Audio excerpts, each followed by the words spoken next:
Somewhere in the near future, physical money will become like these, relics of a different age, and will only be found in places like this.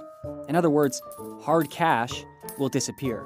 It will become electronic, transferred by things like these. So what's the rush to get rid of cash? And what's the cost? Let's face it, money is cumbersome for consumers and banks.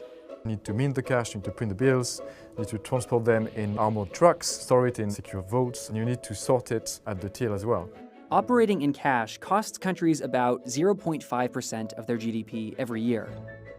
But cost isn't the only incentive to move towards a cashless future. Demand is rising, primarily demand from young generations who are looking for fast, easy-to-use means of payments. Digital payments aren't just easy, they're neat.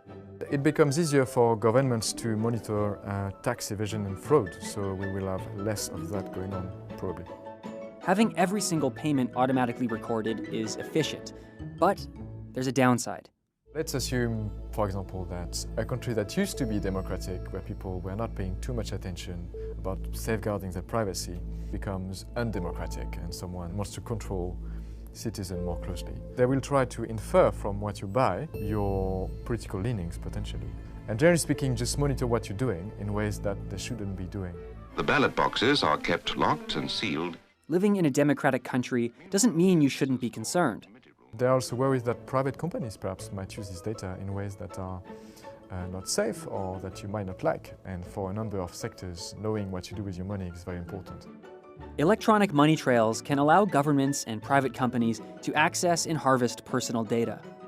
But there's another threat that's worrying banks: cyber attacks. It was a high-tech bank robbery. Capital One suffering a massive hack attack involving 100 million Capital One customers' accounts had their personal information stolen. In March 2019, Capital One Bank was hacked. A sole hacker managed to steal away 106 million people's personal details in a matter of days. And that attack was noticed just a few months after. You can see that a lot of companies are not very well protected yet against such threats. Pretty much every day we hear of data breaches, cyber attacks that are successful. It's much harder to prevent an attack than to be on the hacker side, because you only need to succeed once as a hacker. Once upon a time, you would have two guys coming in. They would tell everyone to be on the floor, they would put the money in a bag and then run away with the money. And you would get insurance against that. You knew what the risk was. Nowadays, with cyber attacks, they can happen anytime, they can take any form, so it's very hard to insure against.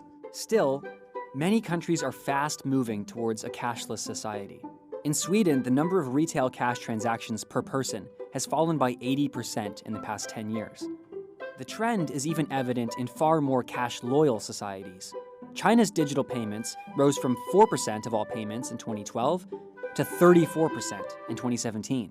The trend is inevitable, but a gradual transition is key. It's important that we have a sort of control as to how fast this happens, because if that's not the case, some people might be left behind.